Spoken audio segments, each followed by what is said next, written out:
কৃষ্ণ মোৰ অতিকে শ্ৰদ্ধাৰ মঠাজাৰবাসী ৰাইজ শ্ৰদ্ধাৰ ভোগালী বিহু প্ৰেমী ৰাইজ বিহু অসমীয়া জাতিৰ আয়ুস ৰেখা যেতিয়ালৈকে অসমীয়া জাতি থাকিব তেতিয়ালৈকে বিহু থাকিব যেতিয়ালৈকে ব্ৰহ্মপুত্ৰ থাকিব তেতিয়ালৈকে বিহু থাকিব বিহু অসমীয়া জাতিৰ যে পৰম্পৰা এয়া অতীজৰে পৰা বৰ্তমানলৈকে অসমীয়া জাতিয়ে পালন কৰি আহিছে মঠাজাৰবাসী ৰাইজৰ হৈ মঠাজাৰ অৰুণোদয় সংঘ এই ভোগালী বিহুকে ধৰি ৰঙালী বিহু উদযাপন কৰি আহিছে এইবেলি ভোগালী বিহু খুব উলহ মালহেৰে পালন কৰা হৈছে কিন্তু আমাৰ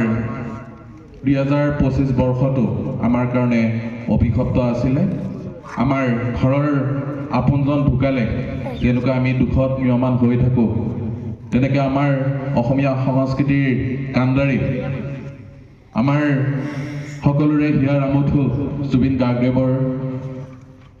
19 ছেপ্টেম্বৰত মৃত্যু হৈছিল যদিও আমাৰ অসমীয়া জাতি এতিয়াও শোকত ম্ৰিয়মান হৈ আছে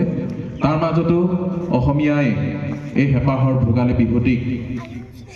আদৰিছে উদযাপন কৰিছে তাৰ লগতে সংগতি ৰাখি আমাৰ মঠাজাৰ অৰুণোদয় সংঘয়ো এইবাৰ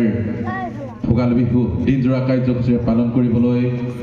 মনস্থ কৰিছিলে আৰু তাৰে এটি কাৰ্যসূচী হৈছে পতাকা উত্তোলন সংঘৰ পতাকা উত্তোলন